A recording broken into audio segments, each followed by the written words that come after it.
Guten Morgen les amis. Je vous fais une vidéo aujourd'hui sur l'argent canadien.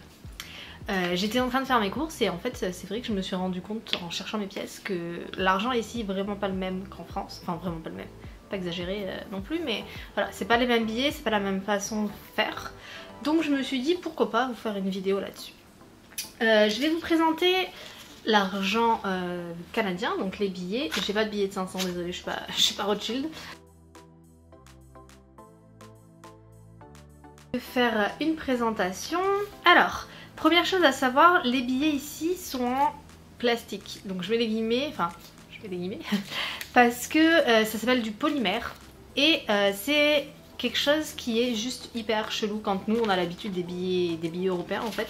C'est une espèce de plastique, c'est fait exprès pour être plus résistant, pour la neige, etc. Et quand on est arrivé ici avec Grandin on était là mais ouais mais c'est tellement logique avec la neige et tout le reste, c'est sûr qu'ils ont des billets comme ça, c'est juste normal quoi. En fait non, ça fait que depuis entre 2011 et 2013 qu'ils ont commencé à les avoir, donc c'est tout récent, c'est vraiment quelque chose qui est récent. Et donc avant ils avaient les mêmes billets que nous, la même matière que nous en papier simple. J'ai trouvé ce petit formulaire, ce petit fascicule, on voit rien du tout, merci le focus, voilà.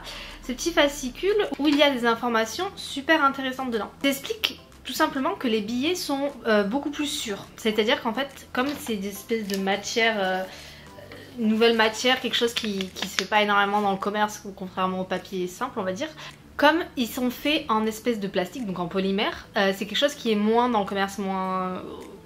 j'allais dire moins récent, non, qui se fait moins tout simplement en fait. Nous, tout en Europe ou autre, on a des billets en papier quoi. Donc ils sont plus sûrs, les faussaillères, ceux qui font les faux billets, ont plus de mal à les refaire. Il disait qu'il y avait des éléments à vérifier. Alors je vais vous montrer parce que j'ai le petit schéma. Sur le billet de 20, donc le billet de 20 c'est celui-ci, c'est le billet de la reine.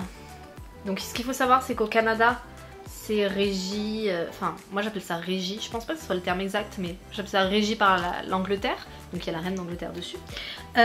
Donc les éléments à vérifier quand vous voulez vérifier un vrai billet, je sais que moi au travail quand je lui ai demandé s'il y avait des faux billets et tout, il me dit ben non en fait c'est tellement récent que les faux billets on n'en a jamais vu et on n'a jamais eu de formation dessus. Contrairement à nous en Europe où dès que t'es caissière t'as une formation, même quand t'es pas caissière t'as une formation presque pour voir les faux billets.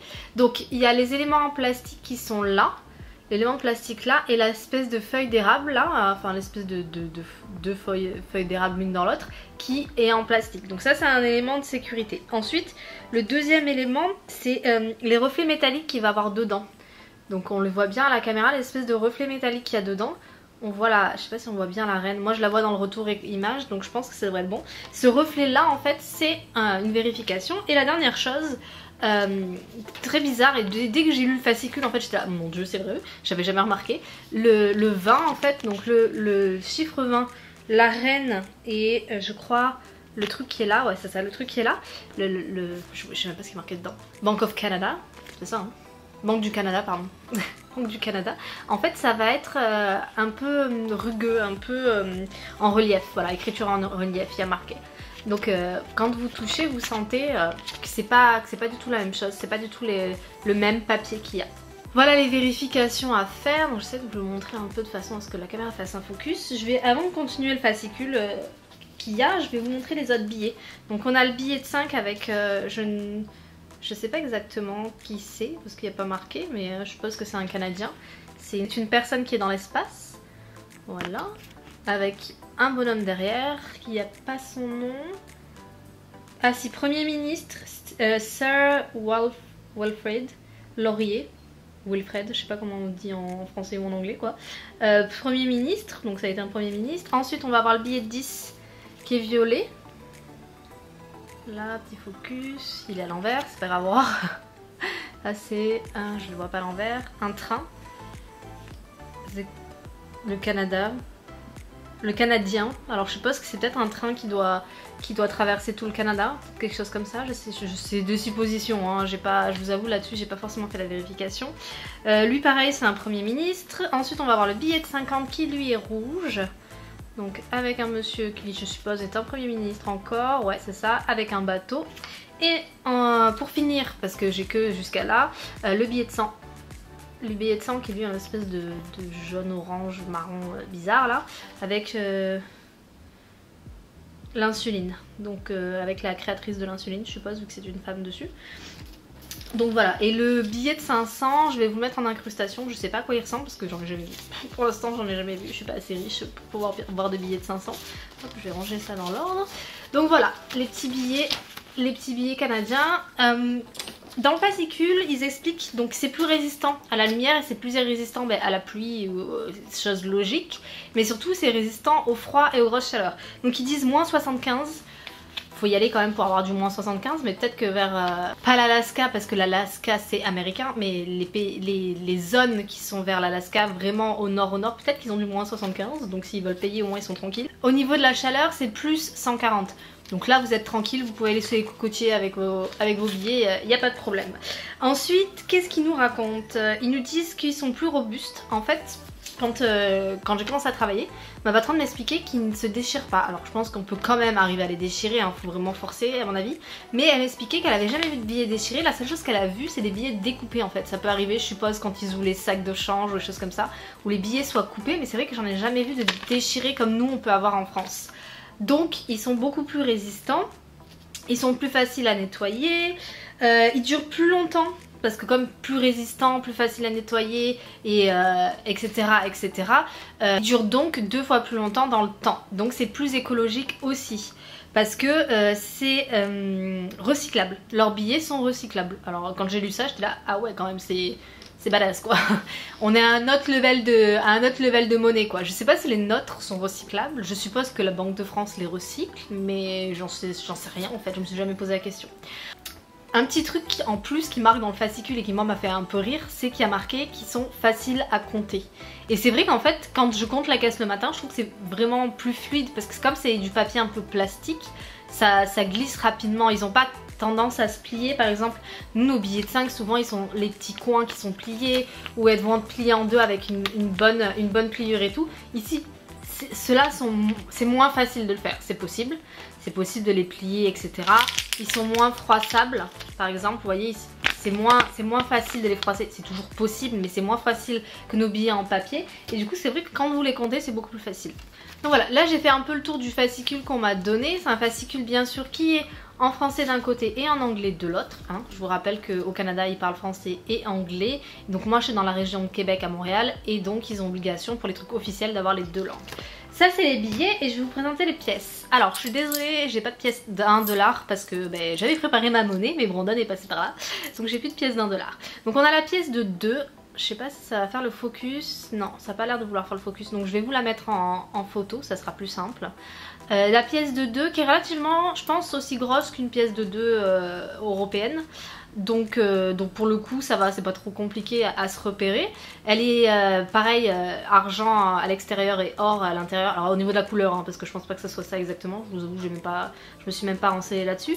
Et sur toutes les pièces vous allez avoir la reine d'un côté. De l'autre vous avez différents dessins et tout, vous allez toujours avoir la reine. Ensuite on a la pièce de 1, je vais vous incruster quelque part, qui elle est juste toute couleur or. Donc elle est un chouïa plus petite. Et ça permet vachement bien de les différencier l'une de l'autre, ça pour le coup c'est cool. Parce que la suite c'est différent. Donc on va avoir après 25 centimes. Donc vous voyez elle est à peu près d'une grosseur plus petite qu'une pièce de 50 centimes chez nous. Je dirais une pièce de... Je vous avoue ça fait tellement longtemps que j'ai pas touché de pièces européennes que je me... Enfin d'euros quoi, je me souviens pas. Je dirais ouais 20... Ouais 50 centimes, peut-être un peu plus petite qu'une 50 centimes. Bon. Et celle-ci... Donc vous voyez qu'elle est légèrement plus petite et ça c'est une pièce de 0,5 centimes. Donc là vous avez 25 centimes et là vous avez 0,5. Donc en fait, enfin 0,05 pardon. C'est super compliqué moi je trouve en tant que française et même quand j'ai vécu à Londres je crois pas que j'avais tant de difficultés que ça à compter les pièces.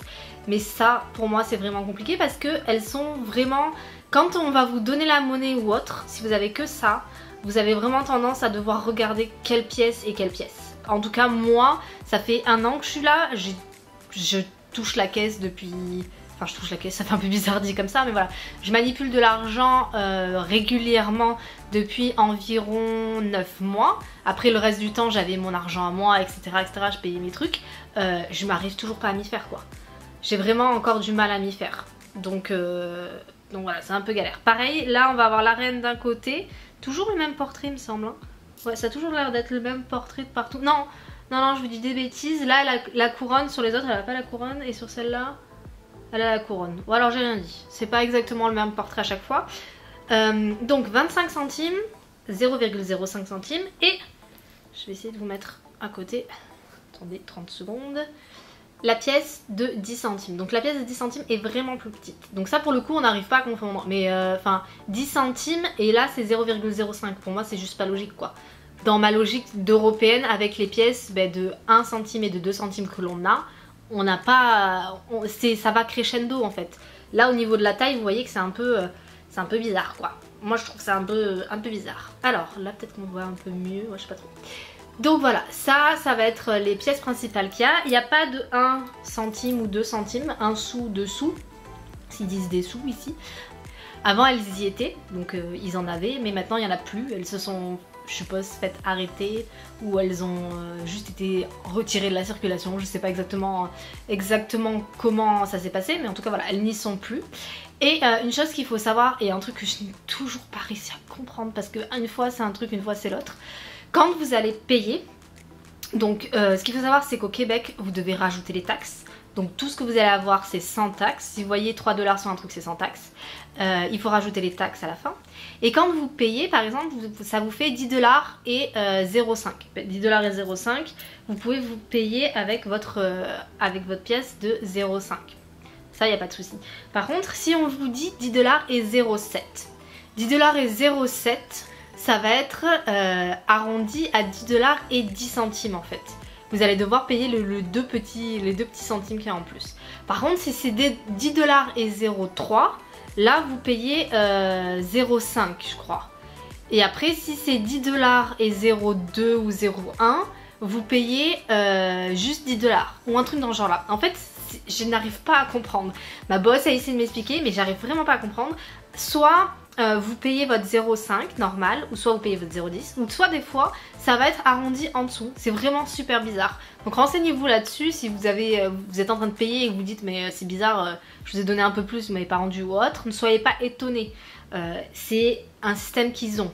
Si quelqu'un est québécois et qui peut vous aider à comprendre, demandez-lui, parce que même moi j'arrive toujours pas à comprendre. Brandon je crois qu'il a compris, mais de toute façon lui il paye que par carte bancaire. D'ailleurs quand vous payez que par carte bancaire vous avez pas ça. Si c'est 0,3 vous allez payer les 0,3 de votre compte en fait. J'espère que la vidéo vous a plu, que vous avez un peu découvert la monnaie canadienne, que vous avez pu un peu vous familiariser avec si vous venez en expatriation ou en PVT ou même en voyage, un peu vous familiariser avec ce que vous allez utiliser tous les jours en fait, ce que vous allez utiliser tous les jours.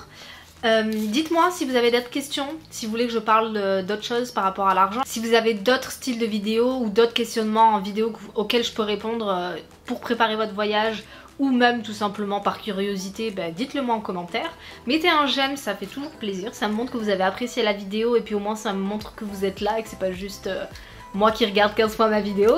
Voilà. Et puis abonnez-vous si vous avez envie de voir la suite de mes aventures. Bye bye.